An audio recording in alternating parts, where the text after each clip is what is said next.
Вообще, думаю, прическа такая смешная.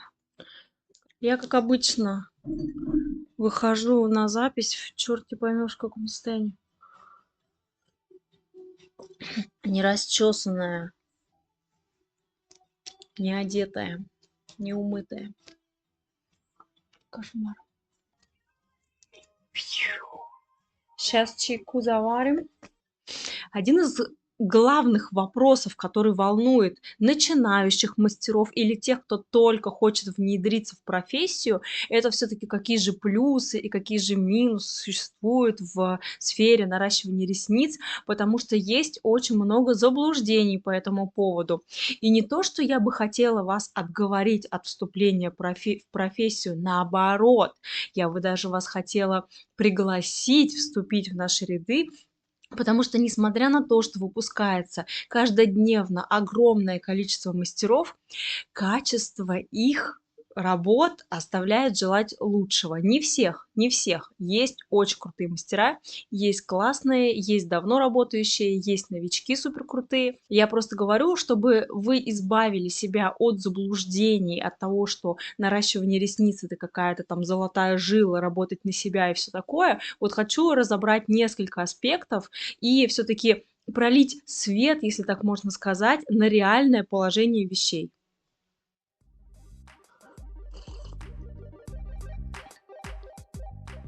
Я в этом видео выделила прямо самые главные, такие, самые привлекательные стороны в профессии, и вот предлагаю вам их со мной вместе изучить. Самое первое- это, конечно, необходимость минимально вложиться в профессию, но при этом зарабатывать много. Это хорошая мотивация, она вполне понятная, но, конечно, у нас у каждого есть свои потребности, мы должны их закрывать, и есть вещи, без которых мы жить, соответственно, не можем, мы должны их оплачивать. Аренда жилья, квартир, покупка там вещей, одежды, еды, естественно, требует, конечно же, денег. Больше никак ты себе это не обеспечишь. Именно поэтому, конечно же, финансовая сторона встает всегда вот в такой большой вопрос, действительно ли лэшмейкеры зарабатывают какие-то огромные нереальные деньги. Это как правда, так и неправда. У каждой работы мечты есть свои подводные камни. Давайте начнем с самого распространенного первого варианта, почему все-таки хотят идти в профессию в бьюти. Это желание зарабатывать деньги, но при этом вложиться минимально. И здесь вот какая штука. Конечно, это возможно, потому что вариантов входа в профессию их несколько. Вы не только можете открывать сразу свои салоны красоты там или студии по наращиванию ресниц или все что угодно. Это наоборот неправильная последовательность. Скорее всего, пока вы вообще ничего не умеете и вы только новичок-мастер, вам требуется, естественно, время для того, чтобы какие-то навыки приобрести, отработать их и так далее, и стать действительно каким-то стоящим мастером, к которому будут записываться клиенты, и будет обратная связь, и будут хорошие показатели вашей работы. Первым вариантом, что можно сделать, и это как раз-таки такой вариант, который не требует вложений совсем практически, это пойти в салон красоты, устроиться туда, где уже есть поток клиентов, и, соответственно, на проценте чаще всего работать и нарабатывать не только свои навыки мастерства, а также и клиентскую базу. Знаю, что очень многие владельцы таких бизнесов боятся мастеров новых брать, потому что они якобы уведут клиентскую базу, но здесь не все так страшно. Все-таки некоторая часть мастеров, не хочу сказать, что большая, есть такая категория людей, которые работают в этих самых салонах, в этих самых студиях просто годами и десятилетиями и никуда не планируют уходить. И это действительно, с одной стороны, удобно, потому что ты себя сразу обеспечиваешь просто рабочим местом, и поток клиентов тебе также обеспечен. И тебе для этого вообще ничего не приходится делать, ты просто сидишь и выходишь там под запись, например, или целый день сидишь в салоне, и к тебе приходят клиенты, которых уже записали, с которыми уже договорились, с которыми, если возникнет какая-то конфликтная ситуация, здесь ты тоже, скорее всего, будешь ни при чем. В общем, все материалы закуплены, тебе стоит только приходить и отрабатывать. Это очень удобно. Так вот, и это совершенно не требует никаких вложений. То есть, в принципе, действительно достаточно прийти в хороший салон, показать там свой сертификат или показать свои навыки, И, скорее всего, если у вас действительно получается хорошо работать, то вас примут и без проблем будут записывать вас, для вас клиентов, обеспечивать вас той самой клиентской базой. И несмотря на то, что вы, конечно, будете отдавать некоторый процент, а чаще всего там это процентов 60 забирает салон, это все равно гораздо выгоднее, чем на первоначальных этапах закупать огромное количество материалов, арендовать кабинеты и так далее. Ну так вот, это самый первый вариант входа в профессию, пойти в салон и, соответственно, пойти на поток клиентский и нарабатывать и навыки, и клиентскую базу. Таким образом, действительно, без вложений вообще можно обойтись. Есть даже салоны, которые приглашают к себе новичков, мастеров или обеспечивают даже им обучающие курсы и таким образом взращивают своих сотрудников. Второй путь, которым вы можете пойти, это как раз-таки пройти обучение самостоятельно, после приобрести какой-то минимальный набор для мастера по наращиванию ресниц и работать, соответственно, либо арендовать какой-то кабинетик небольшой, там, может быть, по сменам, неважно абсолютно. Опять же, открывать свое может не каждый, потому что это финансово тяжелая ситуация, финансовая нагрузка очень высокая. А мы сейчас говорим о минимальных вложениях, но при этом заработать. Если вы работаете на себя, то вы на себя, соответственно, и берете все риски, берете всю ответственность и за клиентов, и за конфликтные ситуации, и за закуп материала, и за аренду кабинетов и так далее. В общем, все, чем вы занимаетесь, занимаетесь вы. Раньше была распространена очень сильно практика работать на дому. Сейчас это все реже и реже, потому что не каждый клиент пойдет, конечно же, к мастеру домой. Хотя есть такие до сих пор, но вообще-то у нас есть все-таки уже давным-давно, с 2014 года, сертификат о профессии. То есть это профессия, которая предполагает, что у нас должны быть организованы необходимые условия для работы, и только в таких условиях мы можем работать. Поэтому, конечно, в тень можно уйти и работать дома, но, в принципе, нужно просто знать риски какие. Подходит вам это или не подходит, поэтому решайте сами. И самый дорогостоящий вариант, как я уже сказала, это обзавестись сразу там всей мебелью, всем необходимым, арендовать кабинет или купить его, если у вас такая есть возможность, отлично. Организовать, в общем, такой свой бизнес небольшой и, собственно, работать на себя. Но насколько это финансово выгодно, здесь, конечно, вопрос большой. Бывает такое, что деньги упали просто на голову. Ну, бывает же. Ну, бывает, наверное. Поэтому, если для вас не составляет никакого труда, финансовой нагрузки арендовать свой кабинет и при этом работать в минус какое-то время, нужно и еще и рекламировать очень активно свои услуги, потому что клиенты к вам сразу не пойдут. Пожалуйста, в таком случае, если у вас есть такой ресурс, если у вас есть такая возможность, открывайте на здоровье. Но просто здесь суть в том, что, конечно, некоторые клиенты могут пойти потому, что у вас классный кабинет, например, с креслом-реклайнером, а у другой девочки, например, этого реклайнера нет и стоит обыкновенная кушетка. Но все же это не гарантирует, что у вас должен быть высокий прайс, что у вас будет множество клиентов. Это не гарантирует, если вы открыли свой кабинет и вложили туда много денег. Много денег, если вы вложили, это единственное, что означает, что вам нужно будет их отбивать как бы больше времени. Деньги упали просто на голову. Вот как бы и все. Один момент прям хотела вот сюда вставить. Это немножко тема другого выпуска, но все же это важно. Если вы все таки решили пойти в салон работать или арендовать свой кабинет, или там, в общем, каким-то образом начать, такую свою деятельность, неважно в какой сфере, наращивание ресниц, это там, может быть, какие-то другие смежные направления. Обязательно выбирайте, пожалуйста, местоположение, близкое к вашему дому. Не нужно ездить за 3-9 земель непонятно куда, тратить, во-первых, деньги, во-вторых, кучу времени. Работа должна приносить вам доход и радость в том числе. А когда вы умотанно едете с одного конца города на другой, там, не знаю, по 2 часа на каких-то там перекладных, не пойми как, но это не доставляет радости уж точно. Вот. И опять же, при большом потоке клиентов это будет всегда тяжелее, нежели вы вышли радостная, из подъезда, просто вышли из дома, и в шаговой доступности у вас находится либо ваш собственный кабинет, либо арендованное какое-то место, либо салон, в котором вы работаете. Это супер прекрасно, это сразу упрощает вашу жизнь. В таком случае, посмотрите, вы можете и клиентов больше брать, соответственно, вы больше работаете, и вы более мобильны, вы не тратите большое количество времени на дорогу и так далее. Я это уже сказала. Это просто как такая ремарка, это просто как маленький совет. И, конечно, я уже описала вам картину, что вы будете просто супер востребованы какой-то, да, вам и нужен кабинет уже рядом с домом, потому что у вас будет много записываться клиентов, чего я вам искренне желаю, но это не всегда так. Второй пункт гласит так, говорит так. Короче, второй пункт гласит: хороший мастер всегда будет востребован и всегда будет к нему очередь стоять. И это действительно правда. Просто здесь загвоздка в том, кто такой хороший мастер и почему он хороший. И понимаете, сама по себе наличие очереди к вам или к кому-либо другому, неважно, вообще ни о чем не говорит.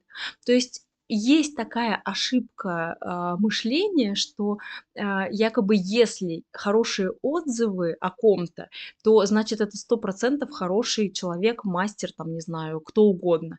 Но это не всегда так. Здесь должны быть и еще другие подтверждения того, что вы действительно хороший, мастер.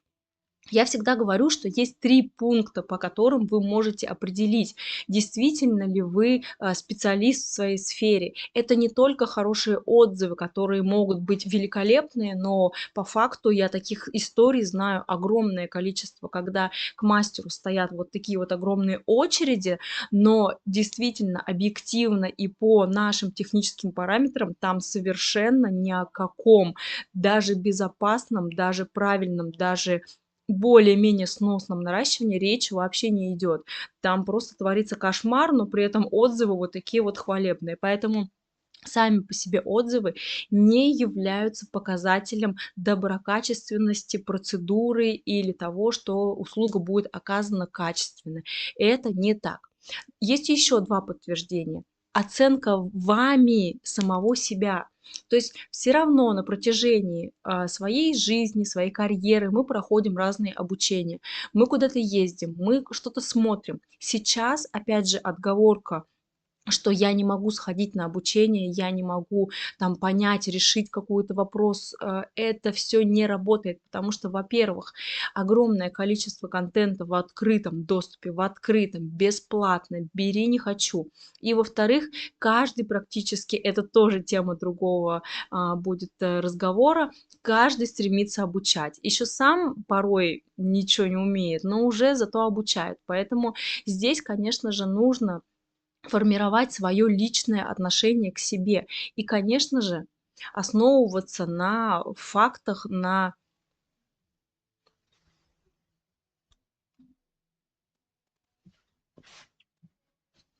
вот есть технические параметры, я их соблюдаю. Насколько я сам себя хорошо оцениваю? Конечно, есть мастера, которые делают очень круто, но у них немножко заниженная все равно самооценка, но я считаю, что это гораздо лучше, чем когда мастер, поднимает, вверх нос и гордится собой, хотя, там иногда бывает и нечем гордиться. Хотя даже если есть чем гордиться, все равно мастер, который ищет в себе ошибки, занимается каким-то немножко самоедством в пределах разумного, он все равно стоит на ступень выше, потому что он готов принимать какие-то новые варианты, он готов, в общем, к каким-то изменениям, трансформации вот своей работы, я имею в виду это. Не дай бог никакие не эти трансформации, там, это вот какие-то медитации, не надо вот это мне все, это я не об этом. И третий пункт, без которого мы не можем произвести оценку работы своей, это оценка нас другими специалистами. Какие бы мы ни были крутые, и сколько бы мы ни участвовали там, не ездили бы сям, не показывали бы свое мастерство и не говорили, что я и так все знаю про себя, я классный. Нет, конечно. Есть же самомнение. Очень у многих мастеров есть завышенная самооценка, и они считают, что они делают лучше всех, и они самые крутые. И они как раз-таки боятся показать свою работу. Они не ездят на чемпионат. Они, когда приходят на обучение, они говорят: а я без отработки буду работать. То есть, ну, типа, послушаю, что вы там мне скажете, ну-ка, чем вы меня удивите, а отрабатывать не буду. Но вот такая категория мастеров, конечно же, это, ну, я считаю, что это неправильно. То есть мы должны все равно оцениваться другими специалистами. Для этого как раз-таки у нас есть обучающие курсы, практические отработки, чемпионаты, на которых вы можете показать свое мастерство. Неважно, если вы не заняли место на чемпионате, это вообще не значит, что вы плохой мастер, потому что там по баллам все равно плюс-минус можно определить, вы прям совсем где-то в самом низу рейтинга, или вы чуть выше среднего, или у вас хорошие баллы, но вы просто немножко не дотянули. Здесь очень спорный вопрос в чемпионатах. Они могут как вас сильно возвысить, также они могут вас свергнуть вниз очень серьезно. И многие, вот поучаствовав однажды и получив не те немножко оценки, которые хотели, они расстраиваются навсегда и просто думают, что они больше ни на что не способны. Это вообще неправильно. Немножко отвлеклась я на чемпионаты. В общем, 3 категории, 3 критерия, которыми мы должны оценивать сами себя, отзывы и другие специалисты. Только если вы по этим 3 пунктам у вас стоят галочки "да", "да" и еще раз "да", тогда в таком случае вы действительно можете считать себя хорошим мастером, и тогда, скорее всего, у вас действительно будет много клиентов, которые действительно будут выстраиваться в очереди, и это будет обосновано. Поэтому пункт про востребовать, поэтому пункт про востребовать, да ё-моё, поэтому пункт про вашу востребованность как мастера, он действительно имеет место быть, и хороший заработок вам, конечно же, светит, но вот при вот таких вот маленьких условиях. Я очень спокойный человек, поэтому я буду и мастером спокойным. Я вот умею тоненько вот это вот все работать. Очень часто можно встретиться со следующим заблуждением. Обычно принято считать, что люди со спокойным складом характера, которые не энергичные, не активные, вот такие вот усидчивые, сидят тихонечко и что-то там в уголочке делают, то им, скорее всего, наращивание подойдет. А тем, кто энергичный и активный, это не для них. И здесь как раз-таки это есть заблуждение, это не всегда правда. Практика показывает, что и одни мастера, и другие не так. И одни люди, и другие, ставшие мастерами, они показывают одинаково хорошие результаты или одинаково нехорошие, конечно. Поэтому здесь ориентироваться только на темперамент не стоит. Высокоэнергичные, какие-то реактивные там мастера, они имеют место быть. И даже если у вас такой склад характера и темперамент, и вам кажется, что вы не сможете усидеть там 1,5–2 часа, чтобы нарастить клиенту ресницы, это неправда. Так же, как и неправда, что очень спокойные люди, они делают очень медленно и они тормозные. Короче, здесь нет никакой середины. Поймите, если вам кто-то сказал: ой, не иди на наращивание ресниц, ты слишком активная, ты не сможешь, ты неусидчивая. Не факт, неправда. Это может быть совершенно по-другому. Может быть, именно здесь вы найдете себя. Откуда вы знаете? Пока не попробуете, не знаете. Следующий пункт — это несложные условия труда. Ну, чё там ты делаешь? Ресницы? Ну так тебе вот эту кушетку типа поставь, и чё? Ну и сиди ты там 2 часа лепить ресницы. На самом деле, конечно же, любые условия труда, они сложные. Я не то, что сейчас хочу прибедниться и сказать, что мы бедненькие такие мастера, мы страдаем и работаем. Да, у нас тяжелая как бы работа, но говорить, что вы там ничем не занимаетесь, просто клеите какие-то ресницы, это несерьезно. Это обижает мастеров по наращиванию ресниц, не надо про нас так говорить, мы действительно очень трудимся, и такие вещи, как физиологические изменения, это болит спина, там отеки конечностей, зрение садится, это все наши профессиональные вот такие вот издержки. А про аллергии что? Конечно, я до сих пор не могу составить, этот видео про аллергию, потому что там столько нюансов, а столько мастеров этим страдают или не страдают. Ну, вот это секрет пока моего следующего видео, пока его не раскрою. Здесь условия труда как сложные, так и несложные, потому что очень многое зависит от того, как вы сами подойдете, точнее, если вы, конечно, ну, типа новичок или только собираетесь, работать ли мастером по наращиванию ресниц. Если вы обеспечите себя правильным рабочим местом, сами о себе позаботитесь и сделаете совершенно простые вещи, которые необходимо сделать, то, скорее всего, части проблем вы сможете избежать. Но не только же в физиологических наших потребностях и проблемах дело. Мы работаем с людьми, а это проблемы с коммуникацией. Для некоторых людей, в принципе, очень сложная задача организовать свой рабочий процесс. Этому либо надо учиться, а кому-то это просто, ну, то ли не дано, то ли они не хотят с этим ничего делать, я не знаю.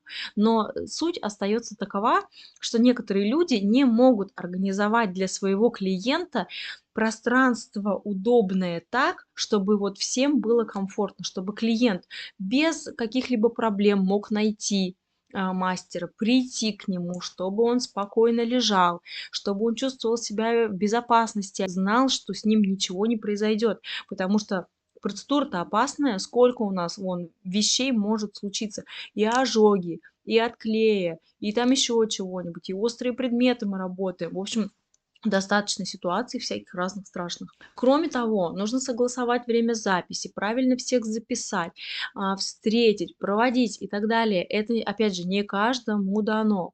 Но вот еще какая штука. Конфликтные ситуации никто не отменял. Какой бы вы прекрасный, распрекрасный мастер не были, и как бы вы ни научились угадывать клиентов, какой у вас большой опыт, сколько вы работаете и так далее, какая у вас клиентская база, бывает такое, что ну, клиенту просто-напросто что-то не понравилось.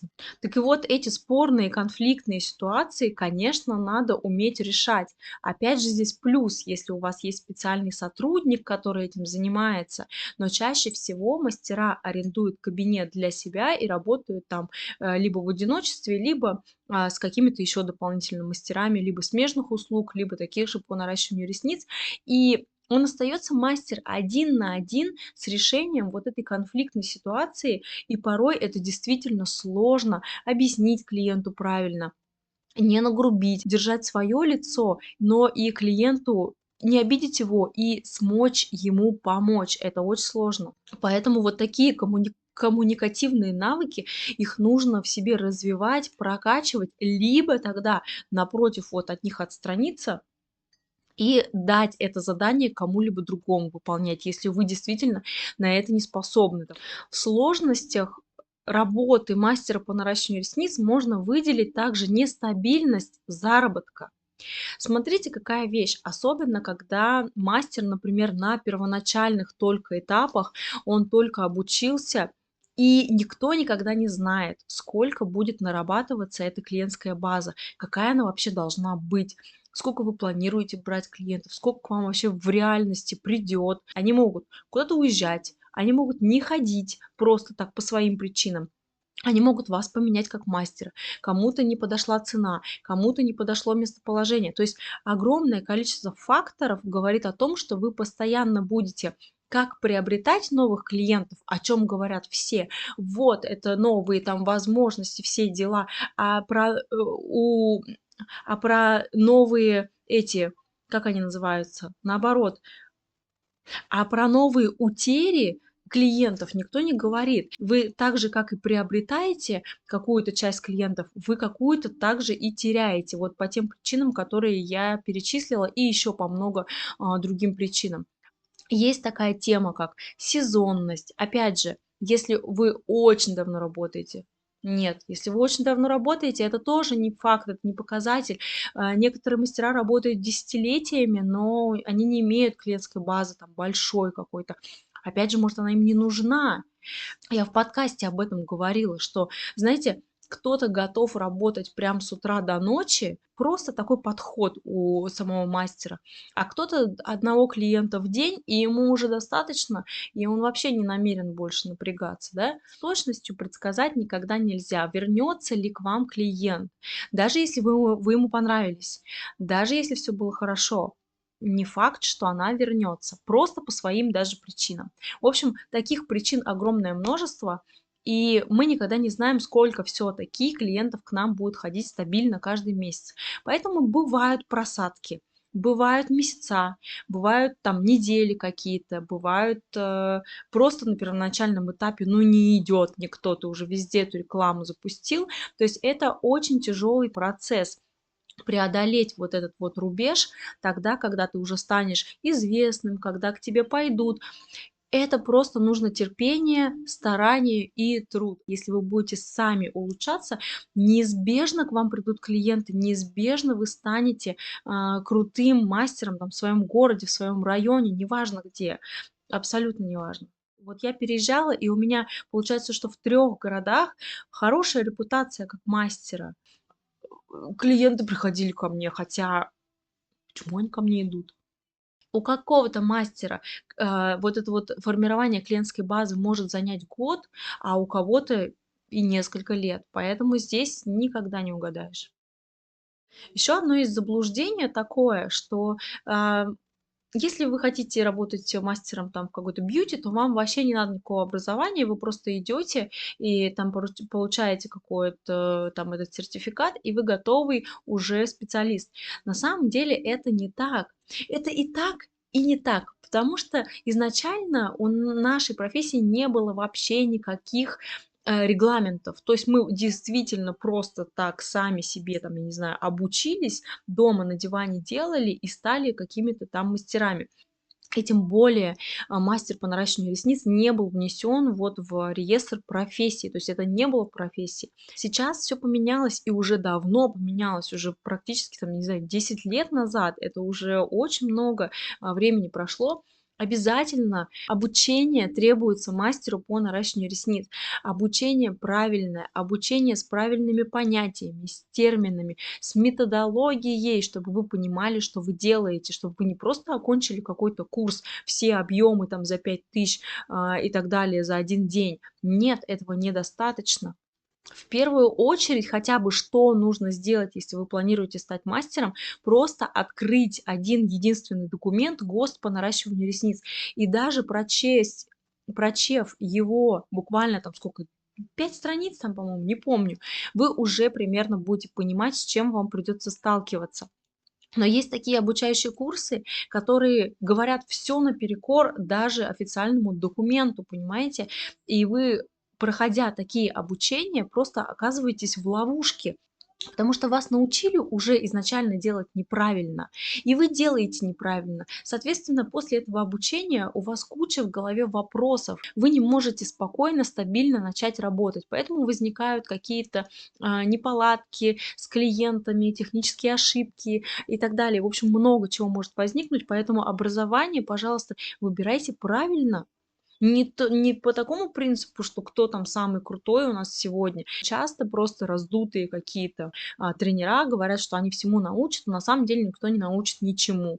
И от таких обучений вы вообще не понимаете, что делать. И вы вынуждены просто работать, но вы не понимаете, что вы делаете, и поэтому сталкиваетесь с трудностями. Вот из-за таких, кстати говоря, обучений чаще всего у мастеров складывается впечатление, что они не могут, что они не способны, что типа это не мое, ой, все у меня не получается. Так у вас не получается не потому, что вы не умеете, а потому что вас, может быть, научили неправильно. Может быть такое? Ну, конечно, может. Потому что, в принципе, сама технология, техника приклеить, снять эту ресницу и приклеить ее на другую, это может научиться кто угодно. Это можно научиться, это просто техническое машинальное действие, понимаете?